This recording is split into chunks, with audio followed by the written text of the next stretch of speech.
Hello friends, my name is Ashwini Kumar और आप सभी का स्वागत है आपके अपने YouTube channel learn with Ashwini में।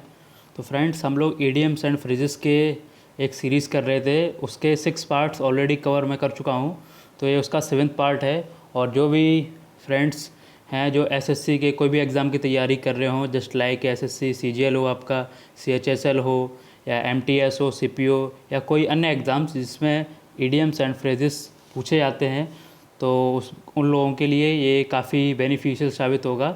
तो आइए फ्रेंड्स, स्टार्ट करते हैं अपना पहला इडियम। तो फ्रेंड्स, हमारा आज का पहला इडियम है सो वंस वाइल्ड ओट्स। तो friends, sow one's wild oats का मतलब होता है कि मौज मस्ती करना, मतलब टाइम को एंजॉय करते हुए पास कर देना। कुछ भी मतलब कायदे का ढंग का काम न करना, कुछ भी मतलब एन्जॉइंग एक्टिविटीज़ करते रहना जिसमें आपको प्लेजर मिलता हो। ऐसी एक्टिविटीज़ में अपना टाइम वेस्ट कर देना, ठीक है, कुछ भी ढंग का काम न करना। तो उसके लिए ईडियम यूज होता है शो वंस वाइल्ड ओट्स। तो इसके लिए एक सेंटेंस जो मैंने लिया है, many people show wild oats in their salad days. तो फ्रेंड्स, यहाँ पे एक नया ईडियम है सैलड डेज। तो सैलड डेज का मतलब होता है फ्रेंड्स, जो आपका यूथफुल पीरियड होता है, मतलब जो आपके जवानी के दिन होते हैं, तो उसको बोलते हैं यूथफुल पीरियड को salad days. YOUTHFUL, youthful period.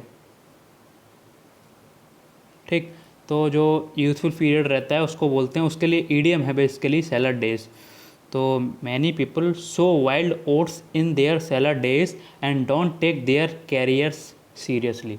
तो कई सारे लोग होते हैं, वो क्या करते हैं, उनका जो यूथफुल पीरियड रहता है, जो उनकी 20s एज होती है, this is very very important age, okay, 20s, तो वही आपका कैरियर डिसाइड करती है बेसिकली।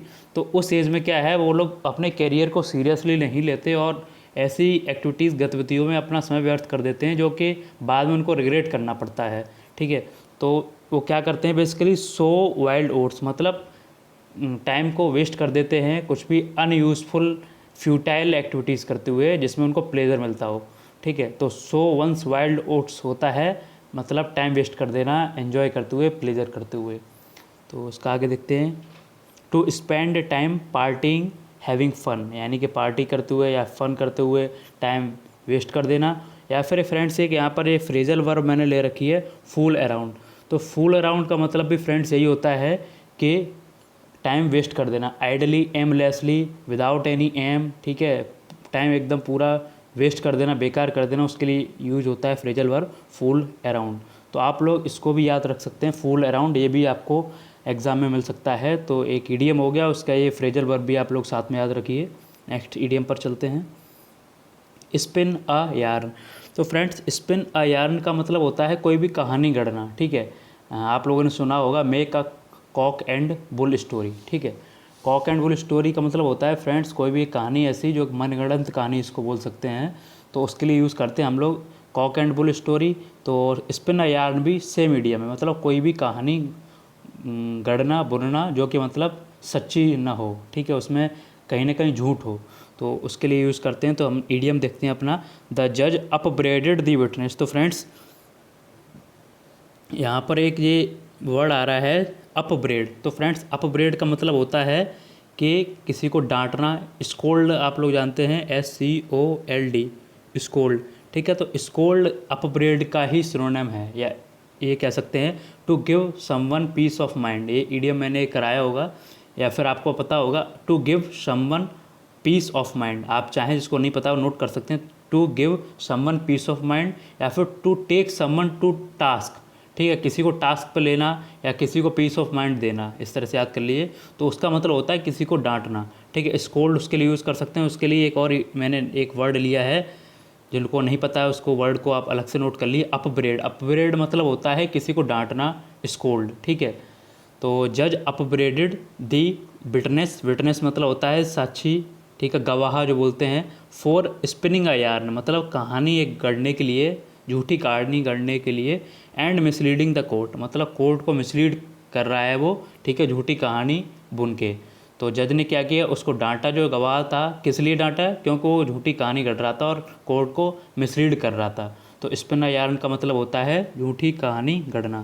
तो फ्रेंड्स, चलते हैं अपने इसके जो मीनिंग है, कनकॉक्ट अ स्टोरी। कनकॉक्ट मतलब होता है फ्रेंड्स, ये तब यूज़ किया जाता है जब कोई एक स्टोरी गढ़ने की बात होती है, वहाँ पर कनकॉक्ट का यूज़ करते हैं। तो इसको आप याद रखिए, concoct a story to make a cock and bull story. ठीक है, कॉक ये मैं बता चुका हूँ। तो आइए चलते हैं नेक्स्ट इडियम पर।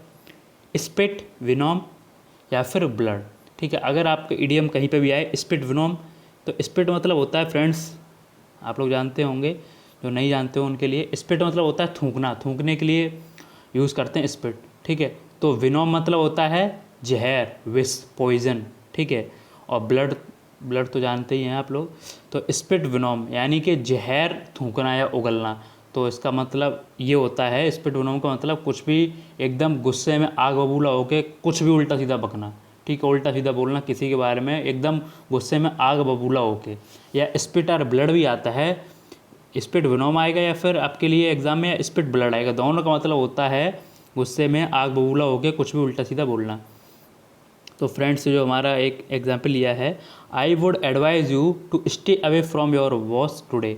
मैं तुमको सलाह दूंगा, टू स्टे अवे मतलब दूर रहना, from your boss today, he is spitting venom over that printing mishap. कोई भी मिसहैप मतलब होता है कोई भी हल्की फुल्की दुर्घटना या गलती बोल सकते हैं, मिस्टेक बोल सकते हैं। तो वो प्रिंटिंग मिसहैप किसी से होगी, तो उसके लिए कोई पर्सन है अपने दोस्त या किसी को भी कलीग को एडवाइस कर रहा है कि आज मैं आपको एडवाइस कर रहा हूँ कि बॉस से थोड़ा दूर रहिए। वो आज विनोम स्पिट कर रहा है, मतलब एकदम गुस्से से आग बबूला है। ठीक है, तो उससे दूर रहिए, क्योंकि जो प्रिंटिंग मिसहैप हो गई थी, जो मिस्टेक, उसकी वजह से बॉस है जो आग बबूला है, तो आप उससे दूर रहिए। तो स्पिट विनोम का मतलब होता है आग बबूला होना, बहुत ज़्यादा गुस्से में लाल होना। ठीक है, तो आगे देखते हैं। To strongly express one's anger, to see red. ठीक है, to strongly express one's anger. ठीक है, अपना जो गुस्सा है उसको स्ट्रांगली एक्सप्रेस करना, निकालना बाहर। टू सी रेड फ्रेंड्स एक ईडियम है जे, इसका भी मतलब होता है गुस्से में एकदम आग बबूला हो जाना। तो आप उसको भी नोट डाउन कर लीजिए, टू सी रेड, दोनों का मतलब सेम है, मतलब गुस्से में आग बबूला होकर उल्टा सीधा बोलना। फ्रेंड्स, हमारा नेक्स्ट इडियम है shifting sands of something. Friends, हम इस इडियम का प्रयोग तब करते हैं जब मतलब चीज़ें बदल रही हों। ठीक है, जैसे शिफ्टिंग, जैसे कि आजकल क्या है, जो हमारे इंटरनेशनल अफेयर्स होते हैं या फिर नेशनल अफेयर्स होते हैं, डेली करंट अफेयर्स की हम बेसिकली बात करें, तो क्या होता है डेली कुछ ना कुछ इवेंट्स हैं चेंज होते रहते हैं। डेली मतलब जो आज हम न्यूज़ देख रहे हैं, ज़रूरी थोड़ी ना कि कल सेम टू सेम न्यूज़ कल पूरे दिन वही मिले न्यूज़पेपर में, नहीं।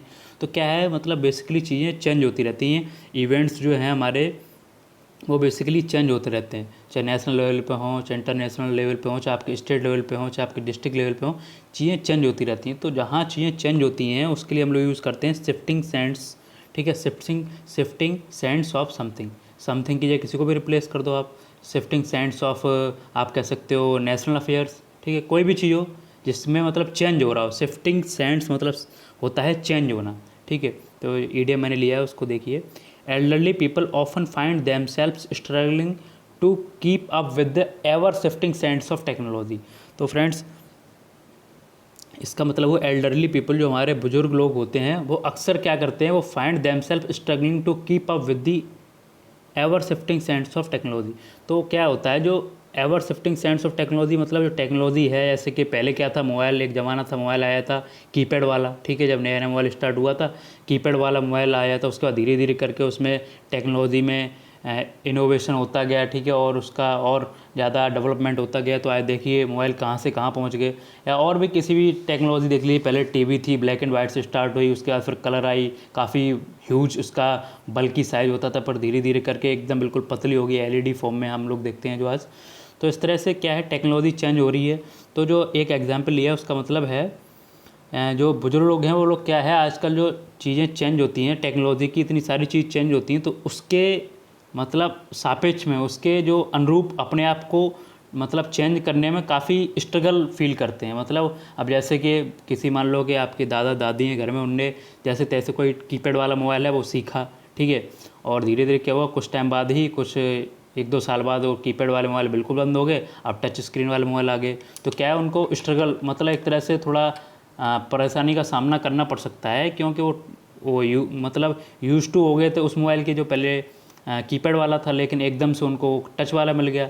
तो क्या हो गया, मतलब उनको स्ट्रगल करना पड़ेगा थोड़ा, कीप अप विद दी, मतलब keep up with the ever shifting sense of technology, मतलब जो भी नई चीज़ें हो रही हैं उसके चेंज के साथ अपने आप को डालने में थोड़ा उनको टाइम लगेगा। तो ठीक ठीक है फ्रेंड्स, इसका मतलब होता है शिफ्टिंग सेंस ऑफ समथिंग, मतलब चीज़ों के चेंज होना, चेंजेस दैट ऑकर या दैट हैपन। सेंग फ्रॉइड, ये इंपॉर्टेंट है फ्रेंड्स, कई बार पूछा भी जा चुका है एसएससी में भी, और एक बार मैंने एफकेट में भी देखा था। तो सेंग फ्रॉइड का मतलब होता है फ्रेंड्स कंपोजर, कामनेस। ठीक है, कामनेस, काम मतलब होता है कोई काम पर्सन है, इसका मतलब है शांत है वो। ठीक है, और कामनेस मतलब क्या है, उसकी शांत होने की अवस्था। ठीक है, the state of being calm, it is known as calmness. तो जो कामनेस है ना, वही सेंग फ्रॉइड है। State of being calm is also known as sangfroid. ठीक है, कामनेस हो गया, कंपोजर हो गया, तो ये सब क्या है, मतलब शांत रहने की अवस्था। ठीक, तो ये एग्जाम्पल लिया है मैंने। He displayed remarkable sangfroid when everyone else was panicking during crisis. ठीक है, कोई भी पर्सन है उसके बारे में बात हो रही, ही डिस्प्लेड रिमार्केबल सेंग फ्रॉइड। ठीक है, किसी ने मतलब रिमार्केबल मतलब बहुत बढ़िया, एकदम लाजवाब कह सकते हैं, remarkable sangfroid when everyone else was panicking during the crisis. मतलब कोई पर्सन है, उसने कोई क्राइसिस होगी उसके दौरान जब हर कोई पैनिक कर रहा था, everyone was panicking during the crisis, उस पर्सन ने रिमार्केबल कामनेस शो की। डिस्प्ले मतलब शो करना, कोई पर्सन है मतलब सब कोई, जैसे कि कोई विपत्ति आपदा आई हो उसमें सब लोग एकदम से पैनिक हो रहे थे, लेकिन कोई एक स्पेशल पर्सन होगा उसने एकदम शांति का परिचय दिया। तो जो सेंग फ्रॉइड उसका मतलब होता है शांति। ठीक है, कामनेस। आगे देखते हैं, the ability to stay calm in difficult times और डेंजरस सिचुएशंस। मतलब जो एबिलिटी है हमारी, योग्यता, मतलब किसी की भी जो कि डिफ़िकल्ट सिचुएशन रहती हैं उसमें भी एकदम शांत रहे, तो उसको बोलते हैं सेंग फ्रॉइड। ठीक है, तो कामनेस भी वही होता है, कंपोजर वही होता है, और दो देख लीजिए फ्रेंड्स, ये इंपॉर्टेंट आपके लिए हो सकते हैं वर्ड्स, ये सिनोनिम्स एंटोनिम्स में भी आपसे पूछे जा सकते हैं, या फिर वन वर्ड सब्स्टिट्यूशन, या फिर कहीं पैसेज में यूज़ हो सकते हैं, या फिर क्लोज टेस्ट में आ सकते हैं, या फिर फिल इन द ब्लैंक्स में आ सकते हैं, किसी भी तरीके से आपसे पूछे जा सकते हैं। तो ट्रैंक्विलिटी वही होता है जो शांति होती है, कामनेस, उसको भी ट्रैंक्विलिटी बोलते हैं। इक्वेनिमिटी, फ्रेंड्स एक और मुझे वर्ड याद आ रहा है, प्लेसिड, PLACID। प्लेसिड होता है फ्रेंड जो काम होता है, और प्लेसिडिटी ITY लगा दें तो ये होती है कामनेस। ठीक है, तो आप प्लेसिडिटी हो गया, इक्वेनिमिटी हो गया, ये भी शांति होती है, कंपोजर भी शांति होती है, ट्रैंक्विलिटी भी शांति होती है। तो आप देख सकते हैं एक वर्ड के कितने सारे सिनोनिम हैं, जिसको मतलब आपको जो इनमें से वर्ड नहीं आते हैं उसको काइंडली नोट डाउन कर लें अलग से। ठीक है फ्रेंड्स, तो चलते हैं नेक्स्ट इडियम पर अपने, कट नो आइस विद। तो friends cut no ice with का मतलब होता है कि प्रभावहीन होना। ठीक है, कोई भी चीज़ हो, मतलब किसी ने काफ़ी समझाया, जैसे कि किसी के पेरेंट्स ने, कोई पर्सन है किसी के पेरेंट्स ने उसको खूब समझाया कि बेटा ये किया करो, ऐसा मत किया करो, ठीक है, ऐसा ऐसा करो, कैरियर पे ध्यान दो अपने, इधर उधर टाइम वेस्ट मत करो, किसी भी तरह से समझाया, लेकिन उसने सुना, अगले दिन फिर मतलब एकदम से भूल गया। क्या अगले दिन लास्ट दिन हमारे पेरेंट्स ने क्या कहा था सब भूल के फिर वही अपने रूटीन में आ गया, उस पर कोई फ़र्क नहीं पड़ा। तो मतलब कोई फ़र्क नहीं पड़ा, तो इसलिए हम यहाँ पे यूज़ कर सकते हैं his parents statements cut no ice with him. मतलब उसके पेरेंट्स के जो भी स्टेटमेंट था, मतलब उसका कोई प्रभाव नहीं पड़ा। ठीक है, कट नो आइस विद का मतलब होता है कोई प्रभाव ना पड़ना। ठीक है, तो एक एग्जाम्पल के थ्रू देखते हैं, his arguments in the debate cut no ice with anyone. मतलब कोई डिबेट में आर्गूमेंट दे रहा होगा अपना, उसे लग रहा है कि हम बहुत अच्छा बोल रहे हैं, या फिर मेरा आर्गूमेंट है काफ़ी अच्छे हैं, लेकिन उसके बावजूद डिबेट में जो और लोग थे, मतलब कोई भी उससे प्रभावित नहीं हुआ। ठीक है, तो his arguments in the debate cut no ice with anyone, मतलब किसी को भी प्रभावित नहीं कर पाए उसके आर्गूमेंट। तो टू हैव नो इन्फ्लुएंस मतलब प्रभावहीन होना, कोई भी प्रभाव न होना, उसको हम बोलते हैं cut no ice with someone. To make someone's flesh creep. Friends to make someone's flesh creep का मतलब होता है, मतलब कोई बहुत ज़्यादा डर जाए। ठीक है, तो उस कंडीशन में हम लोग यूज़ करते हैं ये वाला इडियम टू मेक। ऐसे कि कुछ भी सिचुएशन है, ऐसे चलो एग्जांपल के थ्रू ही देख लेते हैं। The story of train accident as narrated by one of the survivors made my flesh creep. मतलब एक कोई ट्रेन एक्सीडेंट हुआ होगा तो उसका एक कोई सर्वाइवर होगा, उसने अपनी स्टोरी नरेट की होगी। ठीक है, तो the story narrated by one of the survivors made my flesh creep. तो उसकी स्टोरी सुन के मतलब मेरा मतलब एकदम से इतना डर गया मैं एकदम से, very I got scared very much intensely, ठीक है। मैं मतलब काफ़ी ज़्यादा डर गया उसकी स्टोरी सुन के, मतलब इतना भयावह जो होता है मंजर था उसकी स्टोरी जैसे उसने बताया। या फिर हम लोग एग्जांपल के लिए ले सकते हैं जो मुंबई अटैक हुआ था, तो उसके सर्वाइवर हुए जो बचे हुए लोग थे, तो उन लोगों ने जब स्टोरी बताई कि जो ताज होटल में जैसे जो लोग थे उनने बताया कि कैसे कैसे क्या हुआ, तो जो लोग होटल के अंदर थे, जैसे अभी मूवी भी आई थी इस पर एक, जो ताज अटैक्स पे जो मतलब ताज होटल पे जो हमला हुआ था 26/11 वाला, तो उस पर जो मूवी आई थी तो उसमें दिखाया गया है कई सारे सर्वाइवर्स थे। तो सर्वाइवर्स मान लो कोई अपनी स्टोरी बता रहा है तो सीधी बात है इतना ज़्यादा डर गया था, तो वहाँ पे भी हम यूज़ कर सकते हैं that type of incident that terrorist attack in Taj hotel made that person's flesh creep. मतलब वो पर्सन का जो मतलब एकदम से बहुत ज़्यादा डर गया, तो वहाँ पे भी हम यूज़ कर सकते हैं। और जैसे मैंने ये एग्जांपल लिया है कि ट्रेन एक्सीडेंट का जो सर्वाइवर था वो स्टोरी बता रहा था, तो उसको सुन के it made my flesh creep, ठीक है, तो काफ़ी ज़्यादा डर गया। तो मतलब make my someone's flesh creep का मतलब होता है काफ़ी ज़्यादा डर जाना। तो जैसे ये लिया है to get scared frightened very much, काफ़ी ज़्यादा डर जाना। एक और फ्रेंड्स ईडियम से आप इसको नोट डाउन कर सकते हैं, to send shivers down the spine. मतलब ये एक ईडियम है, इसका भी वही मतलब होता है जो कि पिछले ईडियम का मतलब है, मतलब काफ़ी ज़्यादा डर जाना, ठीक है। To send shivers down the spine, ये भी पूछा जा चुका है पहले एग्जाम में, तो इसको भी आप नोट डाउन कर लीजिए। चलते हैं नेक्स्ट ईडियम पर, चीक बाई जॉल। तो फ्रेंड्स चीक बाई जॉल का मतलब होता है काफ़ी मतलब कह सकते हैं नियर, वेरी नियर, काफ़ी नज़दीक, ठीक है। कोई दो लोग हैं एक साथ रहते हैं, मतलब काफ़ी नज़दीक की फ्रेंड्स हैं, ठीक है। या फिर कोई दो लोग हैं पड़ोस में रहते हैं, ठीक है, किसी भी तरह से मतलब नज़दीकी है, दो घर नज़दीक हो गए, ठीक है।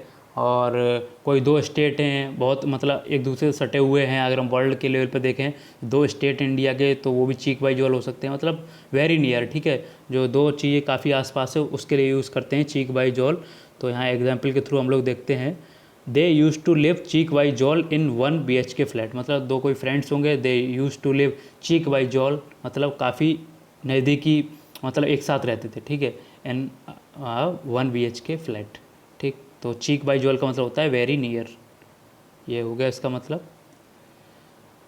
To make ducks and drakes of. तो friends to make ducks and drakes of इस ईडियम का प्रयोग हम तब करते हैं जब मतलब कोई अगर ऐसा करता है, if someone is making ducks and drakes of money या एनीथिंग, ठीक है, जिस चीज़ को मतलब काफ़ी उसको बुरी तरह से मतलब वेस्ट कर रहा है। अगर मनी की बात करें तो पैसा उड़ा रहा है, ठीक है, कुछ भी चीज़ हो सकती है, कोई प्रॉपर्टी हो, कुछ भी चीज़ हो, उसके पास कोई भी रिसोर्स हो, उसको if he is making ducks and drakes of that thing, it means that he or she is स्क्वेंडरिंग, ठीक है। स्क्वेंडर और मनी की बात करें तो मतलब पैसा उड़ा रहा है, ठीक है। तो स्क्वेंडर उसके लिए वर्ड यूज़ करते हैं एज, जो मैंने आगे दिया हुआ है अभी दिखाता हूँ स्क्वेंडर। तो पहले एग्जांपल देखते हैं, द स्पॉइल्ड ब्रैट। ब्रैट मतलब होता है फ्रेंड जो कि मतलब चिल्ड्रन होते हैं जो कि काफ़ी शरारती और बिगड़ैल टाइप के बच्चे होते हैं, उनके लिए ब्रैट अक्सर यूज़ करते हैं। स्पॉइल्ड ऑलरेडी दिया है, स्पॉइल्ड ब्रैट मतलब बिगड़े हुए बच्चे। ऑफ टॉप गन मतलब काफ़ी इन्फ्लुएंशियल पर्सन,